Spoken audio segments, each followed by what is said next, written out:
My name is Christine Cole. I'm 32 years old, and I work as a financial analyst in Boise, Idaho. That day was supposed to be a warm and joyful Thanksgiving dinner, but instead, my parents handed me a special gift. Inside wasn't what I expected. It was a notice for my brother's $250,000 debt from a failed business venture. My dad glared at me and said, "You're going to pay this." I firmly refused. In an instant, he threw a glass of wine in my face, soaking my shirt. My mom screamed, "Get out." I stood frozen wine dripping down my chin, unable to believe this was my own family. If you were in that situation, would you stay silent and endure it or stand up for yourself? Share your thoughts in the comments. A week ago, I was packing my camping gear, ready for a weekend in Sawtooth National Forest. I've lived in Boise, Idaho for 6 years in a cozy apartment I bought with my own money. At 32, I'm a financial analyst, pulling in $180,000 a year, and I've worked hard to build a life I'm proud of. My place is small, but mine hardwood floors, a big window overlooking the city, and a quiet space where I can think. I don't need much, just my independence and a few good friends. That trip to Sawtooth was supposed to be a break, a chance to hike with my buddies, sleep under the stars, and forget the stress of quarterly reports. I'd been looking forward to it for weeks, mapping out trails, checking my tent for tears. Then my phone buzzed. A text from Mom popped up. "Come to Idaho Falls for Thanksgiving. We miss you." I froze, staring at the screen. I hadn't been back to my parents' house in 2 years, not since the last holiday, where my brother stole the spotlight as always. Growing up, I was the odd one out. My brother could do no wrong, captain of the football team, charming the golden child. I was the quiet one, studying late, saving every penny from summer jobs. Mom would say, "You're so responsible," but it never sounded like praise. It felt like a weight, like I was expected to carry everyone else's problems. I sat on my couch rereading her message. Memories flooded back, summers in Idaho Falls helping Mom in the kitchen, while my brother goofed off with Dad. We'd roll out dough for pies, laugh over old stories, and for a moment I'd feel like I belonged. Those moments were rare. Most of the time I was invisible, overshadowed by my brother's loud presence. The last time I visited, he bragged about some big real estate deal while Mom and Dad hung on his every word. I just smiled, nodded, and kept my thoughts to myself. I'd learned long ago that speaking up got me nowhere. Part of me wanted to ignore the text. I'd already booked the campsite, packed my tent, and told my friends I was in. But another part, the part that still craved a real family, couldn't let it go. What if this time was different? What if they actually wanted me there? Not just as a backup plan. I kept thinking about Mom's apple pie, the way she'd hug me when I walked in, how Dad used to tell bad jokes at the dinner table. Maybe I was too cynical. Maybe they really missed me. I called my friend Sarah to cancel. "You're ditching us for your family," she teased, but her voice had an edge. "They don't deserve you, Christine." I laughed it off, but her words stung. My friends know how my family is always expecting me to fix things, to be the responsible one. They've heard the stories, my brother's reckless spending, Mom and Dad's blind support for him. Still, I told myself this could be a chance to reconnect, to feel like part of something again. I texted Mom back, "I'll be there." She sent a heart emoji, and for a second I felt a flicker of warmth. But as I unpacked my camping gear, doubts crept in. Why now? They hadn't called or texted in months, not even for my birthday. My brother's name kept popping into my head. He was always the reason for these sudden invites. The last time I saw him, he hinted at financial trouble, but Dad brushed it off, saying, "He's got it under control." I didn't buy it. My brother's always been careless, spending money like it's endless. I pushed the thought away, telling myself I was overthinking. This was just a family dinner, right? A chance to sit around the table, share a meal, and maybe feel like I belonged. I started packing for Idaho Falls, 3 hours away, a straight drive down the highway. I picked out a nice sweater, something presentable but not too fancy. I wanted to show up as myself, not the perfect daughter they sometimes expected. As I folded my clothes, I couldn't shake the feeling that something was off.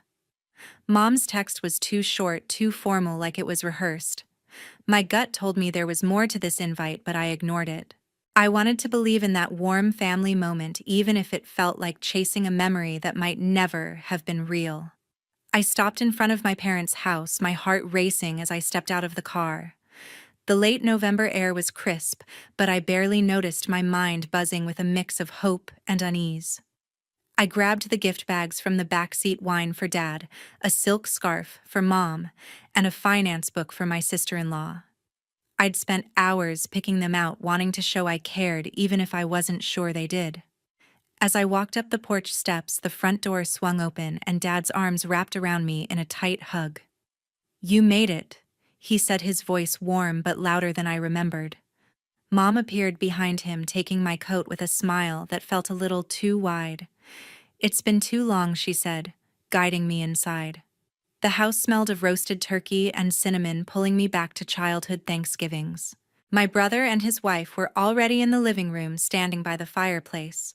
My brother flashed his usual charming grin, the one that always got him out of trouble. "Hey sis," he said, clapping my shoulder like we were old buddies. My sister-in-law nodded, her smile polite but distant, her eyes scanning me like she was sizing me up. I handed out the gifts and they thanked me, Dad admiring the wine bottle, Mom wrapping the scarf around her neck. My sister-in-law flipping through the book with a quick thanks. It felt rehearsed, like they were playing parts in a script I hadn't read. We sat down to dinner, the table set with Mom's best dishes: golden turkey, mashed potatoes with gravy, and green beans sprinkled with almonds. It was the kind of spread that used to make me feel at home back when I was a kid, helping Mom set the table while my brother goofed off. I could almost hear Dad's old jokes, the ones that made me roll my eyes but secretly love. For a moment, I let myself believe we could have that again. I took a sip of wine, trying to relax, but my stomach twisted. Something was off. Their smiles were too bright, their questions too eager. Mom asked about my job, my apartment, my savings, things she never cared about before. "You're doing so well," she said, her tone almost probing. Dad nodded, too quick, like he was waiting for something. My brother dominated the conversation as always. He talked about his latest real estate deal, some big project that sounded too good to be true. "It's a game changer," he said, leaning back in his chair, arms crossed. My sister-in-law chimed in, praising his ambition, but her eyes kept darting to me. I forced a smile, nodding along, but my mind was racing. I remembered the last time I saw him, how he'd hinted at money troubles only for Dad to shut it down. Now his confidence felt forced, like he was trying to convince himself as much as me. I glanced at Mom, who was cutting her turkey too carefully, avoiding my eyes. Dad laughed at something my brother said, but it sounded hollow. The tension grew as the meal went on. Every time I tried to steer the conversation to something neutral, like my recent work project or a new restaurant in Boise, they brought it back to my life, my finances, my plans. "You must have a nice nest egg by now," my sister-in-law said, her voice casual but sharp. I brushed it off, saying I was careful with money, but the words felt heavy in my mouth. My brother leaned forward, his grin fading for a split second. "You're smart like that," he said, but it didn't sound like a compliment. It sounded like a calculation. I pushed my plate away, my appetite gone. The warmth of the meal, the familiar smells, couldn't mask the unease creeping up my spine. I thought about the text from Mom, how it had pulled me here despite my doubts. I'd wanted to believe in a family moment, but now, sitting at this table, I felt like a guest in a house I didn't know anymore. Their laughter, their questions, their glances, it all felt like a setup. I gripped my glass, trying to shake the thought, but it wouldn't leave. Whatever they wanted, it wasn't just a Thanksgiving dinner. After dinner, we moved to the living room for the gift exchange. The fireplace crackled, casting a warm glow, but the air felt heavy, like the tension from the table had followed us. Mom handed out the presents I'd brought: Dad's wine, her scarf, my sister-in-law's finance book, and they smiled, thanking me again, but their voices sounded rehearsed. My brother leaned back on the couch, his arm around his wife, watching me with a look I couldn't quite read. "Your turn," Mom said, her smile tight as she handed me a small, neatly wrapped box. I took it, expecting something simple, a trinket, maybe a family keepsake. My fingers fumbled with the ribbon and I forced a smile, trying to ignore the knot in my stomach. Inside the box was a single folded paper. I unfolded it, my eyes scanning the text, and my heart stopped. It was a bank notice, official and cold, stating my brother owed $250,000 for a failed startup. I stared at the numbers, my mind racing to make sense of it. "What is this?"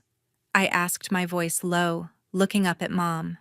She glanced at Dad, who cleared his throat and leaned forward, his hands clasped. "It's your brother's debt," he said, his tone firm, like he was stating a fact I should already accept. "The business didn't work out. We need you to cover it." I blinked, the paper trembling in my hands. My brother's eyes were on me, unblinking, his grin gone. My sister-in-law shifted closer to him, her face calm but expectant. "You're doing so well," Christine, Mom said, her voice soft but sharp, like she was trying to soothe me into agreement. "You've always been the responsible one. This is for the family." I looked at her, then at Dad, then at my brother, waiting for someone to say this was a mistake. No one did. The room felt smaller, the air thicker, like I was being cornered. "How do you even know I can pay this?" I asked, my voice sharper now. My sister-in-law spoke up, her tone matter of fact. "I work at the bank. I saw you're saving $700,000. You can afford it." My stomach dropped. She'd accessed my account, my private finances, without my permission. The violation hit me like a punch. I'd spent years building that safety net, working late nights, skipping vacations, while my brother spent money on whatever he wanted.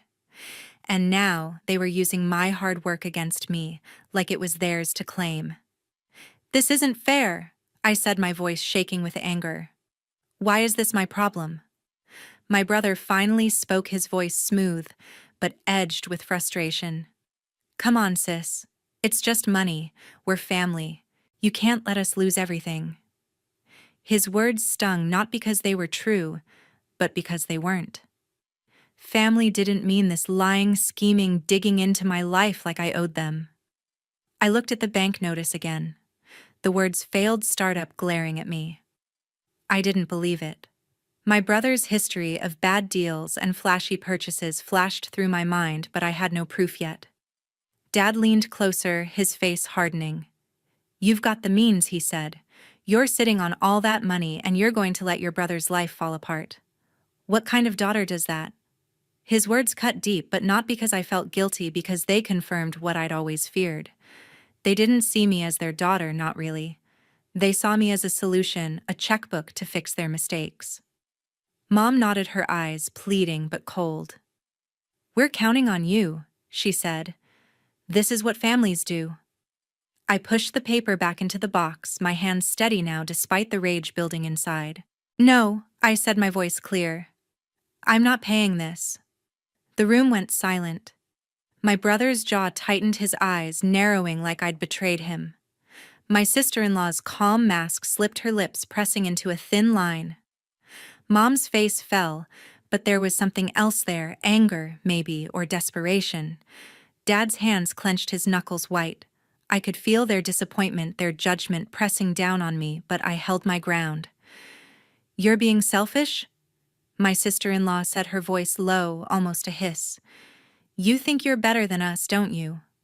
I wanted to scream, to tell her she had no right to my money, my life, but I didn't. I just stared back, my heart pounding, feeling the weight of their betrayal. They'd planned this, all of them, before I even walked through the door. The warm welcome, the dinner, the smiles, it was all a setup to trap me. I felt like a fool for hoping, for thinking this could be a real family moment. The box sat in my lap, heavy with their expectations, and I knew nothing would be the same after this. I pushed the box away, my voice firm. "I'm not paying his debt," I said, staring at Dad, daring him to argue. His face twisted, a flush creeping up his neck. Mom's hands clenched on the coffee table, her eyes narrowing like I'd betrayed her. My brother shot forward, his voice sharp. "You're really gonna let us lose everything?" He snapped, his charm gone, replaced by a raw edge of desperation. My sister-in-law crossed her arms, her glare cold and accusing. "You're supposed to help family," she said, her words dripping with judgment as if I'd broken some unspoken vow. I shook my head, the crumpled banknote still in my hand. "This is his mess," I said, pointing at my brother. "Why am I the one who has to clean it up?" My voice trembled, not from fear but from years of frustration boiling over. I'd always been the one to fix things, to step up when they needed me, but this was different. This was my brother's failure, not mine, and I was done carrying their weight. The silence that followed was heavy, their eyes boring into me, waiting for me to crack. Dad stood abruptly, his chair scraping the floor. He grabbed his wine glass, his knuckles white around the stem. "You ungrateful child!" he spat, his voice shaking with rage. Before I could move, he flung the wine at me. It splashed across my face, cold and sharp, stinging my eyes and soaking my shirt. The liquid dripped down my chin, pooling on the floor, and I stood frozen, the shock hitting me like a wave. My breath caught, my heart pounding as the reality sank in. My own father had done this in front of everyone without a hint of regret. Mom gasped, but her face hardened almost instantly. She stood, her voice icy. "If you won't help your brother, you're not welcome here," she said, each word cutting deeper than the wine. "Get out." I stared at her, my chest tight, waiting for her to take it back, to show some flicker of guilt. She didn't. My brother looked away, his jaw tight, refusing to meet my eyes. My sister-in-law's lips twitched into a faint smirk, like she'd expected this all along. Grandpa sat in the corner, his hands folded, watching silently, his face unreadable. The anger surged inside me, hot and unstoppable. "You're choosing him over me," I said, my voice low but steady, each word deliberate. "After everything I've done, this is how you treat me."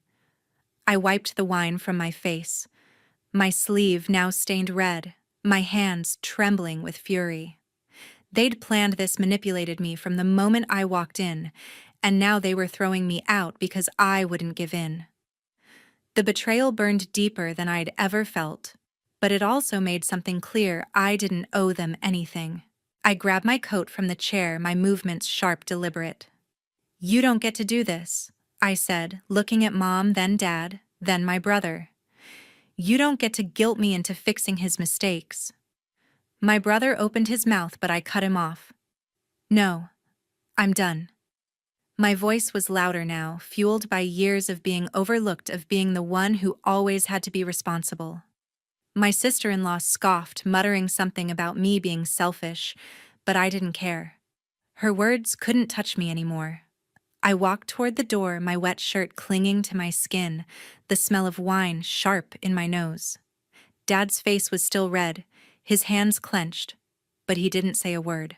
Mom stood rigid, her eyes cold, like I was a stranger. My brother stayed silent, his head bowed, avoiding my gaze.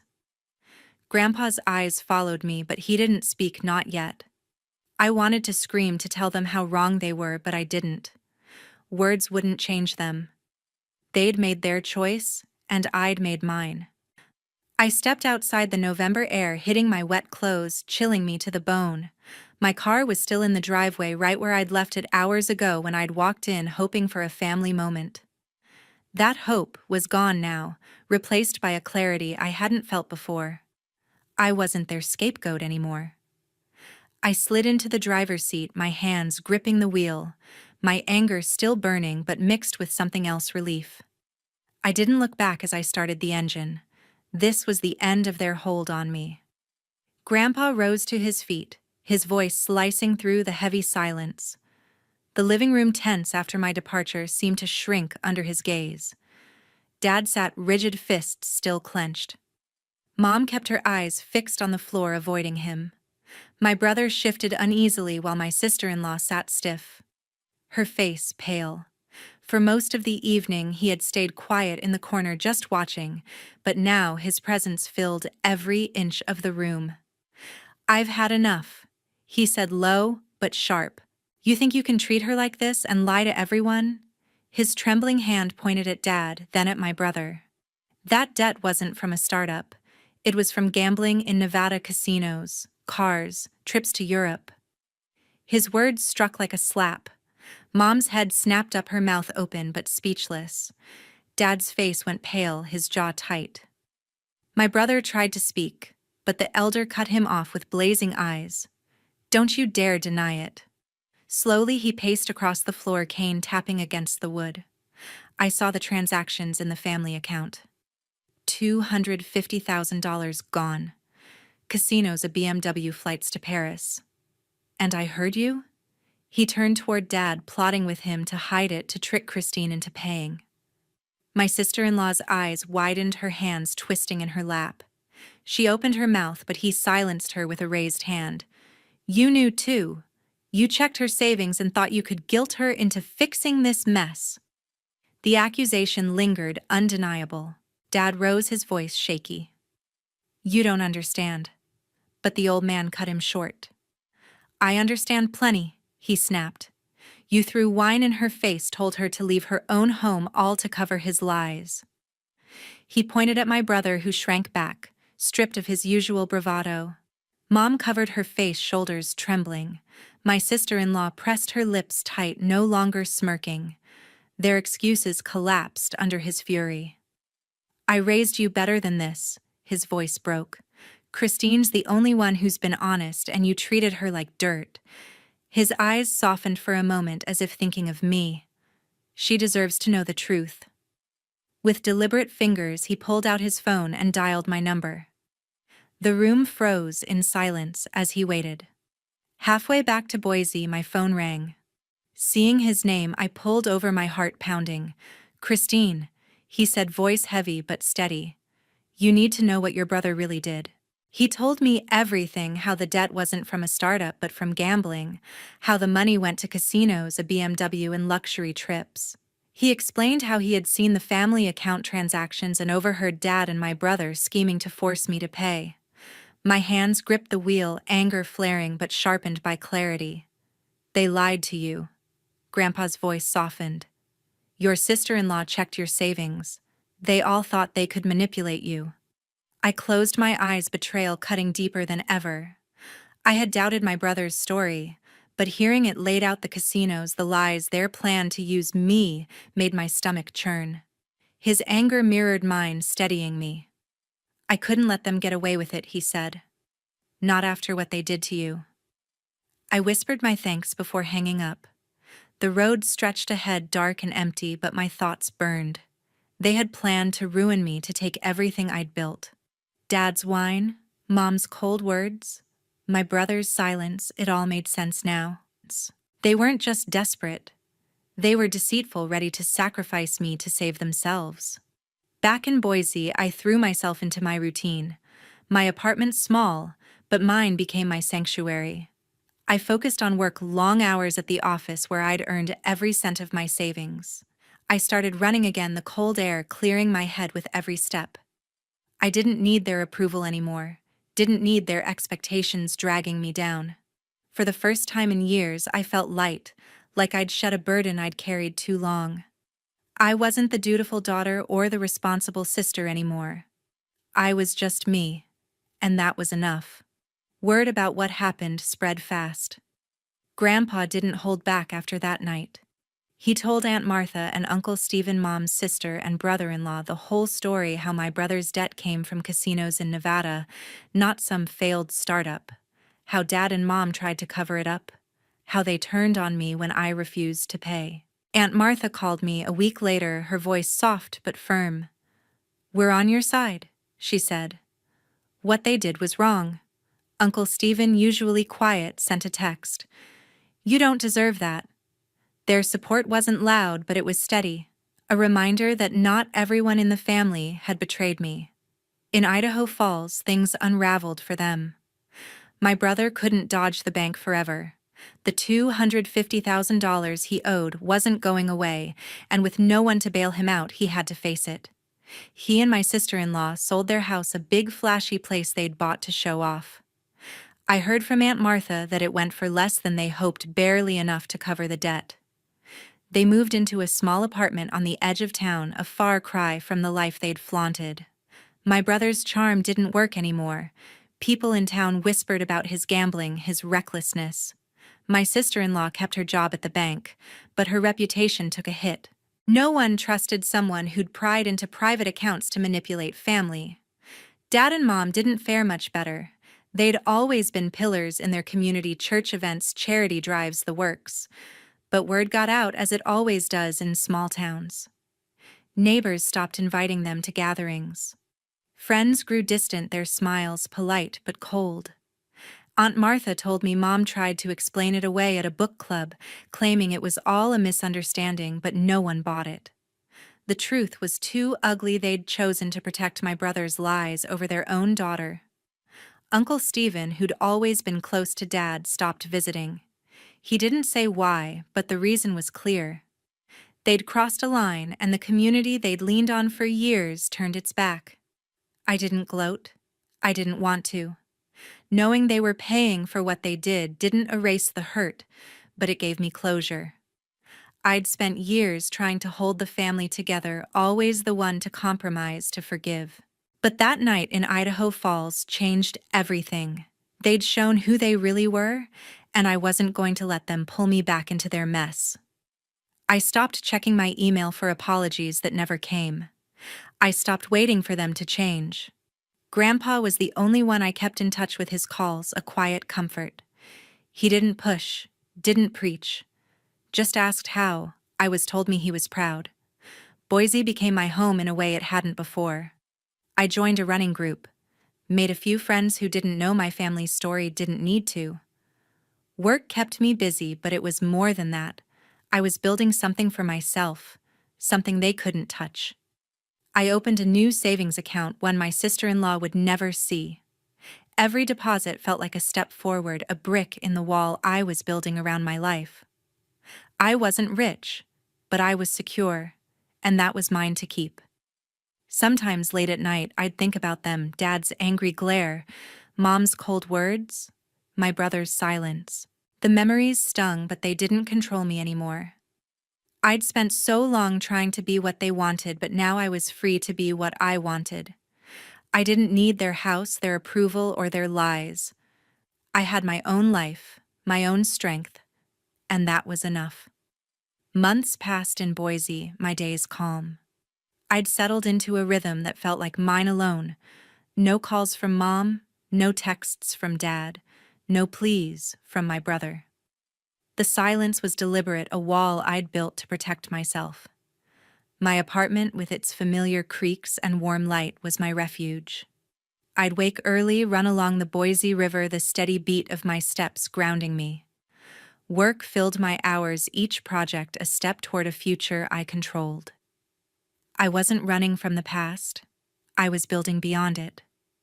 Grandpa was the only one I still talked to. His calls came every few weeks, his voice steady, asking about my day or sharing small updates. He never pushed me to forgive or forget, and I respected him for that. Aunt Martha and Uncle Stephen checked in too, their messages brief but kind, a quiet reminder of the family I hadn't lost. But Mom, Dad, my brother, my sister-in-law, they were gone from my life. I didn't check their social media, didn't ask about them. The hurt they'd caused was a closed chapter, one I had no interest in reopening. Looking back, I realized how much I'd learned. Family isn't a debt you owe forever. Sometimes the people closest to you can hurt you the most, not because they're evil, but because they're flawed, caught in their own mistakes. I used to think love meant saying yes to every demand, fixing every problem. But that night in Idaho Falls taught me something different. Setting boundaries isn't selfish, it's survival. Walking away from my family's lies, their pressure, their betrayal was the hardest thing I'd ever done. It was also the strongest. I'm proud of the life I've built. My savings are mine, earned through years of discipline. My friends, my routines, my choices, they're mine too. I don't carry the weight of my brother's debt or my parents' expectations anymore. I've learned to protect my peace, to value myself even when others don't. It's not about cutting people out to punish them. It's about choosing who gets to share your space, your energy. If you're watching this, think about your own boundaries. Maybe you're facing pressure from family, feeling guilt for saying no. Ask yourself, are they respecting you or are they using you? You don't have to carry their burdens to prove your love. Stand up for yourself even if it's hard, even if it means walking away. You're worth it.